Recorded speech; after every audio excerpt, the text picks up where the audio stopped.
किस तरीके से पे कमीशन काम करेगा वो बता दिया गया है, वो लिखित में पे कमीशन को समझा दिया गया है।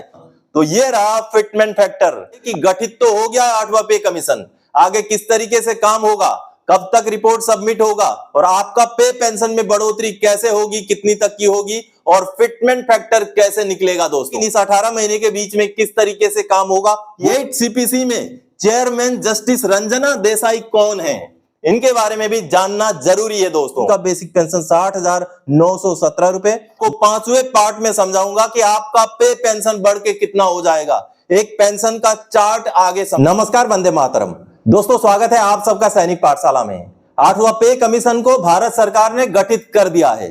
अब ऐसे में आप सबके मन में यह सवाल होगा दोस्तों कि आखिर पे कमीशन का फायदा अब कब तक मिलेगा। इसके बारे में आज का यह वीडियो डिटेल जानकारी आपको देगा दोस्तों। वीडियो को मैंने 5 पार्ट में डिवाइड किया है, पांचों पार्ट को समझना आपके लिए जरूरी है। इस वीडियो को देख के खत्म करने के बाद आपको भी मन में कम से कम इतनी तसल्ली होगी कि 8वें पे कमीशन के बारे में डिटेल्स जानकारी आपको आज के इस वीडियो से मिली दोस्तों। जी हां, आप सबको अब जानना जरूरी है कि गठित तो हो गया 8वां पे कमीशन, आगे किस तरीके से काम होगा, कब तक रिपोर्ट सबमिट होगा और आपका पे पेंशन में बढ़ोतरी कैसे होगी, कितनी तक की होगी और फिटमेंट फैक्टर कैसे निकलेगा दोस्तों। इसी को लेकर के आज का यह वीडियो डिटेल्स में आपको जानकारी देगा। सबसे पहले पार्ट में आप समझेंगे दोस्तों कि 8वें पे कमीशन के मूल तय 4 बिंदु तय कर दी गई है पहले से ही सरकार से, उसके बारे में जानेंगे। साथ ही साथ दूसरे पार्ट में हम जानेंगे दोस्तों कि 8वें पे कमीशन में जो चेयरमैन डिटेल की गई है, जो नियुक्त की गई है जस्टिस रंजना देसाई, उनके बारे में हम जानकारी लेंगे। आखिर वो है कौन, इनकी क्या बैकग्राउंड है, वो भी जानेंगे दोस्तों। इसके साथ ही साथ दोस्तों पार्ट 3 में हम जानेंगे कि गठन के बाद अब आगे क्या क्या काम होगा, पे कमीशन क्या काम करेगी, कब तक करेगी, कितना समय लेगी। हालांकि 18 महीने का कुल समय दे दिया गया है, लेकिन इस 18 महीने के बीच में किस तरीके से काम होगा वो भी जानना जरूरी है, वो भी जानेंगे। पार्ट 4 में हम समझेंगे दोस्तों कि फिटमेंट फैक्टर किस तरीके से तय किया जाएगा, मैक्सिमम कितना होगा, अगर मिनिमम हुआ तो कितना होगा और दोनों का अगर हम एवरेज निकालें तो वो कितना होगा। डिटेल्स बिल्कुल फैक्ट्स के आधार पर आपको ये फिटमेंट फैक्टर भी समझाऊंगा दोस्तों। इसके साथ ही साथ दोस्तों आपको 5वें पार्ट में समझाऊंगा कि आपका पे पेंशन बढ़ के कितना हो जाएगा, एक पेंशन का चार्ट आगे समझाऊंगा। तो आज का ये 8वां पे कमीशन से जुड़ा हुआ एक महत्वपूर्ण वीडियो है, इस वीडियो को मिस मत कीजिएगा और वीडियो की हर बारीकी को समझिएगा, एक तरफ से पूरा वीडियो देखिएगा दोस्तों, तभी आपको पूरी चीजें समझ में आएंगी। तो चलिए आज का 8वें पे कमीशन का डिटेल वीडियो की ओर आगे बढ़ने से पहले मेरा हमेशा की तरह आप सबसे आग्रह है दोस्तों, ये सामने के आंकड़े देखिए। अभी भी सैनिक पाठशाला चैनल में ऐसे बहुत सारे व्यूअर्स हैं जो चैनल के वीडियोस तो देखते हैं लेकिन चैनल को अभी तक सब्सक्राइब नहीं किया हुआ है। तो आने वाले समय में 8वें पे कमीशन से जुड़ी हुई या आपके फायदे से जुड़ी हुई महत्वपूर्ण जानकारियां अगर आपसे ना छूटे, ये आप चाहते हैं तो फटाफट से पहले चैनल को सब्सक्राइब कर लीजिए, ताकि आने वाले समय में आपको 8वें पे कमीशन से जुड़ी हुई या आपके फायदे से जुड़ी हुई हर एक जानकारी का नोटिफिकेशन तुरंत मिल सके और कोई भी वीडियो आपसे मिस ना हो, ना छूटे। तो चलिए अब आगे बढ़ते हैं दोस्तों। जैसे मैंने पार्ट वाइज यहां पर बांट रखा है, सबसे पहले तो आप हेडिंग देख पा रहे हैं दोस्तों, 8 सीपीसी के गठन फिटमेंट फैक्टर से लागू होने तक की पूरी प्रक्रिया समझें। जी हां, डिटेल्स में पार्ट वाइज समझेंगे। सबसे पहले पार्ट 1 यानी कि 8 सीपीसी तैयार करने के 4 मूल सिद्धांत। जी हैं, भारत सरकार ने दोस्तों कल 8वें पे कमीशन को गठित करते हुए कुछ सिद्धांत बता दिए हैं। टर्म्स ऑफ रेफरेंसेस के डिटेल्स में एक एक पॉइंट तो जारी नहीं किया गया है, लेकिन मूल किस तरीके से पे कमीशन काम करेगा वो बता दिया गया है, वो लिखित में पे कमीशन को समझा दिया गया है। ये सामने आप प्रेस रिलीज देख पा रहे हैं, इस प्रेस रिलीज में डिटेल्स में सब कुछ समझाया गया है दोस्तों। और यहां कुल आप 5 पॉइंट देख पा रहे हैं, जिसमें से 4 महत्वपूर्ण पॉइंट हैं। इन 4 महत्वपूर्ण पॉइंटों में किस तरीके से हिदायत पे कमीशन को पहले से ही दे दी गई है वो आगे मैं आपको समझाऊंगा। लेकिन इससे पहले ही आपको मैं एक चीज और बता दूं दोस्तों कि 8वें पे कमीशन के लिए जो पैनल गठित की गई है, जो कमेटी गठित की गई है, जिसमें चेयरपर्सन है जस्टिस रंजना देसाई, जो कि पूर्व जज हैं बॉम्बे हाई कोर्ट की, उसके बाद फिर जज रही हैं सुप्रीम कोर्ट की। उसके बाद अगले मेंबर हैं दोस्तों, पार्ट टाइम मेंबर हैं जो IIM बेंगलोर के एक प्रोफेसर हैं जिनका नाम है पुलक घोष। और जो दूसरे सरकारी मेंबर हैं वो है मेंबर सेक्रेटरी जिनका नाम है दोस्तों पंकज जैन, और ये जो अधिकारी हैं ये पेट्रोलियम मंत्रालय में अभी सेक्रेटरी हैं। तो आपने अभी पूरा कमिटी को समझा दोस्तों। अब इसके बाद जो 4 मूल बिंदु हैं, वो जो 4 मूल बिंदु हैं उनको समझेंगे दोस्तों। सबसे पहले दोस्तों पहला पॉइंट है, सरकार का खर्चा और राजस्व को संतुलन करते हुए पे कमीशन दिया जाए। जी हाँ, सरकार ने साफ साफ लिखा है अपने जो डिक्लेरेशन में, कैबिनेट के डिक्लेरेशन में ये लिखा गया है कि सरकार की जो आमदनी है और जो खर्चा है उसको संतुलन में रखते हुए 8वां पे कमीशन का प्रारूप तय किया जाए, तैयार किया जाए, ऐसी हिदायत है। दूसरी हिदायत दोस्तों, विकास व्यय और कल्याणकारी योजनाओं को ध्यान में रखते हुए पे कमीशन तय किया जाए। यानी कि देश की विकास के लिए जो खर्चा होना है या कल्याणकारी जो योजनाएं हैं देश के लिए, उसमें जो खर्चा होना है उनको भी मद्देनजर रखते हुए 8वां पे कमीशन तय किया जाए, ये भी बताया गया है। और तीसरा जो पॉइंट है दोस्तों, राज्यों पर प्रभाव। राज्यों पर इसका क्या प्रभाव पड़ेगा, क्योंकि लगभग सभी जो राज्य हैं 8वें पे कमीशन को थोड़ा बहुत कम या ज्यादा करके उसी तरीके का पे कमीशन अपने राज्य के कर्मचारियों और पेंशनर्स के लिए तय करेंगी। तो 8वां पे कमीशन का एक बड़ा रोल होने वाला है राज्यों के पे कमीशन को लेकर भी। इसीलिए राज्यों के ऊपर क्या प्रभाव पड़ेगा उस बात को भी मद्देनजर रखते हुए 8वां पे कमीशन का प्रारूप तय किया जाए, ऐसा भी हिदायत जारी किया गया है। और चौथा जो पॉइंट है दोस्तों, पीएसयू यानी कि पब्लिक सेक्टर अंडरटेकिंग और प्राइवेट सेक्टर में जो प्रचलित परिस्थितियां हैं, जो पारिश्रमिक है या वहां पर जो लाभ है या जो नुकसान है, या तो फिर दोस्तों वहां की कार्य स्थिति, यानी कि वहां किस तरीके का काम का किस तरीके का माहौल है, किस तरीके के वर्किंग कंडीशन है, उनको भी ध्यान में रख करके केंद्र के कर्मचारी और पेंशनर्स को पे कमीशन तय किया जाए, ये भी एक हिदायत है। तो कहीं ना कहीं आने वाले समय में केवल पे पेंशन नहीं, जो जीवन की आपकी शैली है, जो आपके रहन सहन की शैली है, आपके वर्किंग कंडीशंस हैं, काम करने में आपकी जो सुविधाएं हैं, उन सारी चीजों पर भी पे कमीशन काम करता हुआ दिखाई देगा शायद, क्योंकि इसी तरीके के कुछ कंडीशंस लगा दिए गए हैं। आने वाले समय में हो सकता है ये पे कमीशन सबसे अच्छा पे कमीशन बन के भी निकल के आए, या हो सकता है एक ठीक ठाक एवरेज पे कमीशन भी बन के निकल के आए। तो पहला पॉइंट था दोस्तों यही कि आखिर सरकार ने जो नोटिफिकेशन निकाला उसमें किस तरीके की हिदायतें, मोटा मोटा TOR क्या दिया है वो आपने अभी समझा। अब चलिए दूसरे पार्ट में समझते हैं कि 8 CPC में चेयरमैन जस्टिस रंजना देसाई कौन है, इनके बारे में भी जानना जरूरी है दोस्तों। आखिर रंजना देसाई जी को क्यों चुना गया 8वें पे कमीशन में चेयरमैन की तौर पर। दोस्तों रंजना देसाई जो एक बहुत बड़ा नाम है, अगर भारतीय न्याय व्यवस्था की विषय में उनका परिप्रेक्ष्य को अगर हम समझें तो बहुत बड़ा नाम है। इन्होंने बहुत सारे पहले भी कई सारे कमीशनों में चेयरमैन की ड्यूटी की है दोस्तों। डिलिमिटेशन कमीशन ऑफ इंडिया यानी कि जो लोकसभा या जो राज्यों के विधानसभा के जो क्षेत्र हैं उनको पुनर्निर्धारण करने वाला जो कमीशन है उसमें भी वो चेयरमैन रही है दोस्तों। और साथ ही साथ chairman Indian appellate tribunal for electricity की भी वो चेयरमैन रही है दोस्तों। इसके साथ ही साथ income tax advance ruling authority में भी चेयरमैन रही है दोस्तों। लोकपाल अपॉइंटमेंट कमेटी में भी वो चेयरमैन रही है दोस्तों। और उत्तराखंड का यूनिफॉर्म सिविल कोड जो लागू करने के लिए जो कमीशन बना था उसकी भी वो हेड थी, उसकी भी वो प्रमुख थी। साथ ही साथ वो चेयरपर्सन थी दोस्तों, council press council of India की भी वो चेयरपर्सन थी। तो ये एक बड़ा नाम है, हो सकता है आपने हमने ना सुना हो, लेकिन इन्होंने बहुत महत्वपूर्ण जिम्मेवारियां निभा रखी हैं और इन्होंने बहुत बड़े बड़े जजमेंट भी दिए हैं दोस्तों। आपको अगर मैं बता दूं तो जो अजमल कसाब का जो फांसी का जो सजा सुनाया था उस सजा सुनाने वाली जज में यही थी, जी हाँ रंजना देसाई जी ही थी। साथ ही साथ मुंबई डांस बार वाला जो केस था 2013 इसमें भी इन्होंने ही फैसला दिया था। साथ ही साथ आपको बता दूं दोस्तों 8 मई 2012 में जो हज की सब्सिडी को खत्म किया गया था उसमें भी मुख्य न्यायाधीश के तौर पर यही थी। साथ ही साथ इलेक्शन में जो हम नोटा दबाते हैं, यानी कि अगर आप किसी को वोट देना ना चाहें तो नोटा दबा सकते हैं, तो नोटा का जो प्रावधान आया था इन्हीं की जजमेंट के बेस पर ही आया था दोस्तों। तो ये एक बड़ा नाम है, ये कई सारे महत्वपूर्ण ओहदों पर रह भी चुकी हैं और कई सारे महत्वपूर्ण लैंडमार्क जजमेंट भी इन्होंने दिए हैं। तो इसी एक्सपीरियंस के बेस पर शायद जस्टिस रंजना देसाई जी को 8वां पे कमीशन का चेयरमैन घोषित किया गया। अब आपने दूसरा पार्ट समझ लिया, अब आगे बढ़ते हैं तीसरी पार्ट की ओर दोस्तों, पार्ट 3 यानी कि गठन के बाद आगे अब क्या क्या होगा। जी हाँ, गठन तो हो गया, चेयरमैन के बारे में भी आपने समझ लिया, अब आगे क्या क्या एक्शन होंगे, किस तरीके से पे कमीशन काम करेगा उसको समझना जरूरी है दोस्तों। अब आगे दोस्तों सबसे पहले तो ये जो 3 सदस्यीय कमेटी है ये बैठक करेगी। जी हाँ, चेयरमैन और दोनों मेंबरों की बैठक होगी दोस्तों। उसके साथ ही साथ ऑफिस तय किया जाएगा, एक ऑफिस रहेगा 8वें पे कमीशन का। उसके साथ ही साथ दोस्तों एक वेबसाइट या पोर्टल भी होगा 8वां पे कमीशन का, ताकि 8वां पे कमीशन का अपडेट पता चलता रहे।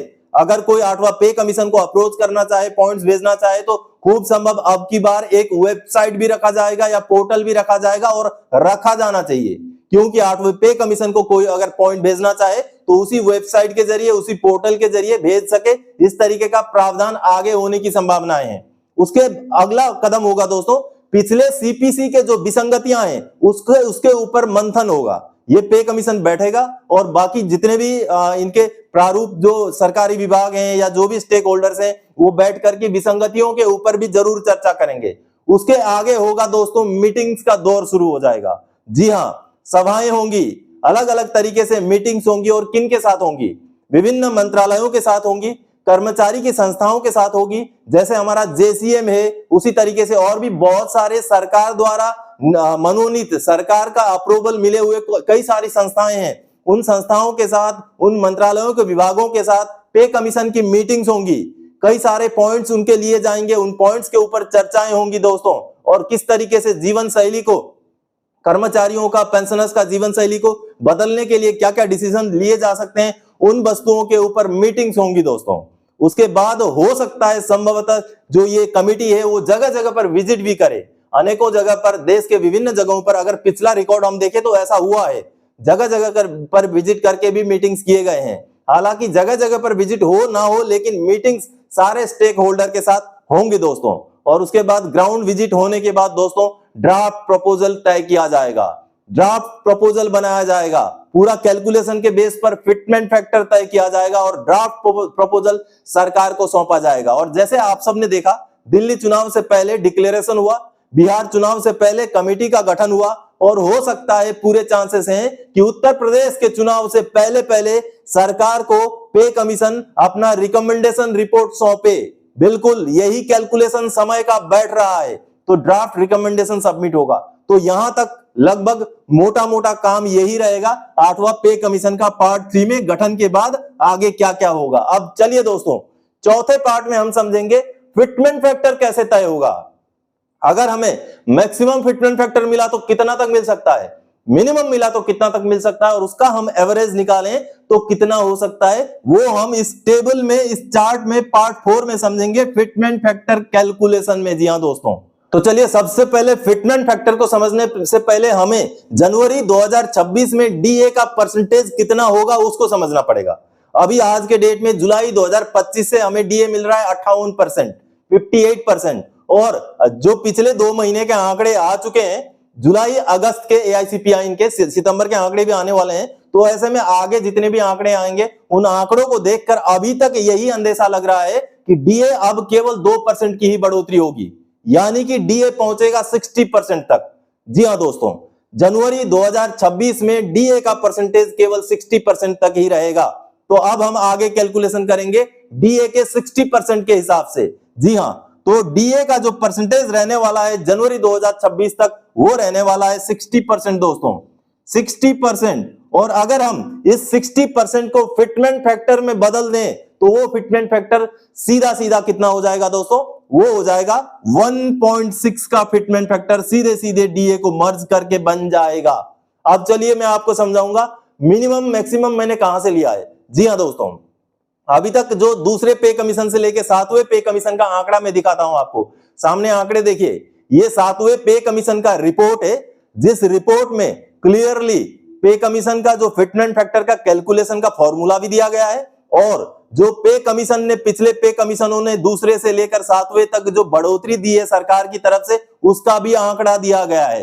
तो आप सब देखिए, सबसे कम जो आंकड़ा था वो था 14.2% की बढ़ोतरी, जो कि दूसरे पे कमीशन में थी, और सबसे ज्यादा जो बढ़ोतरी थी दोस्तों वो था छठे पे कमीशन में, और वो था 54%।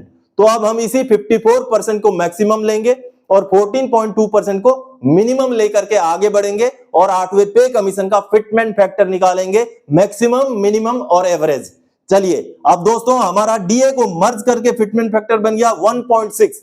अब ये 1.6 मिनिमम में भी 1.6 ही रहेगा, मैक्सिमम में भी 1.6 ही रहेगा, एवरेज में भी 1.6 ही रहेगा। इसमें कोई कटौती बढ़ोतरी नहीं होगी, क्योंकि डीए का परसेंटेज 60% ही रहने वाला है और वो हकीकत है। अब इसी हकीकत के साथ आगे बढ़ते हैं कि हमने डीए को मर्ज कर दिया तो हमारा फिटमेंट फैक्टर 1.6 हो गया। अब चलिए दोस्तों, गवर्नमेंट की तरफ से जो बढ़ोतरी फिटमेंट फैक्टर में कैसे कन्वर्ट होगा। दोस्तों आपने देखा मैक्सिमम जो बढ़ोतरी दी गई थी वो छठे पे कमीशन में दी गई थी, और वो दी गई थी दोस्तों 54%।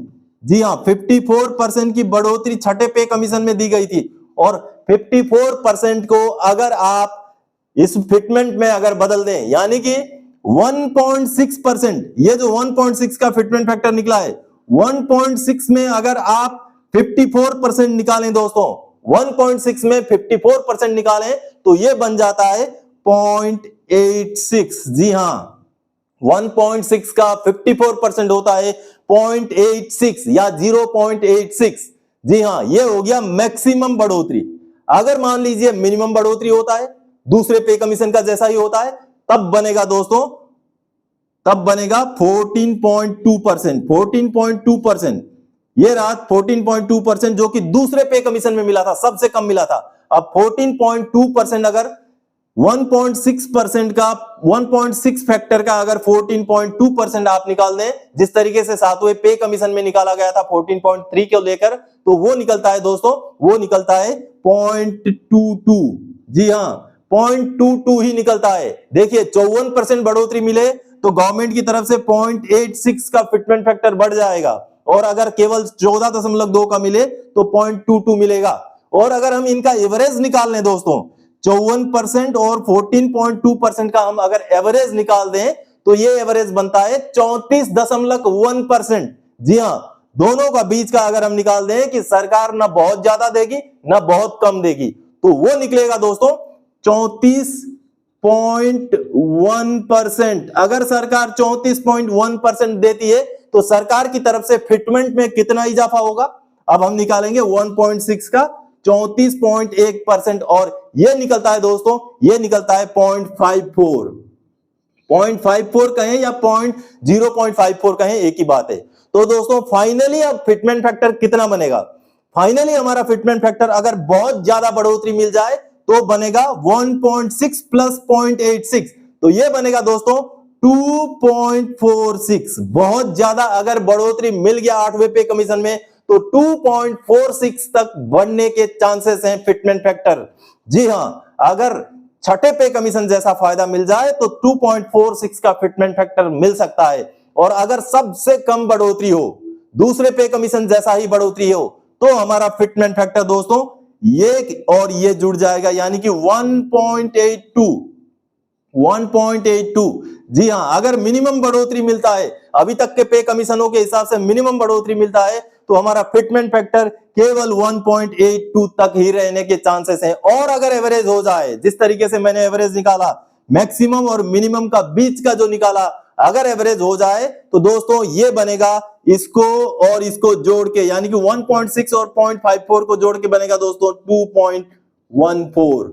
जी हां, तो ये रहा फिटमेंट फैक्टर। हालांकि ये केवल मिनिमम, मैक्सिमम और एवरेज निकाला गया है। ये पिछले पे कमीशनों का जो बढ़ोतरी है उसको लेकर के एक आंकड़ा तय किया गया है। अगर ऐसा हुआ तो कितना बनेगा वो आपको समझाने की कोशिश की गई है। तो दोस्तों चलिए अब हम चलते हैं 5वें पार्ट में। चौथा पार्ट आपने कैलकुलेशन अभी समझ लिया, अब 5वें पार्ट में चलते हैं, जिसमें मैं आपको एक्सपेक्टेड पेंशन पे का बड़ा हुआ चार्ट दिखाना चाहूंगा। जी हां, अगर हमारा मिनिमम बढ़ोतरी 1.82 रह जाए, या मैक्सिमम बढ़ोतरी 2.46 रह जाए, या एवरेज बढ़ोतरी 2.14 रह जाए, तो हमारा पेंशन का चार्ट कैसा बनेगा।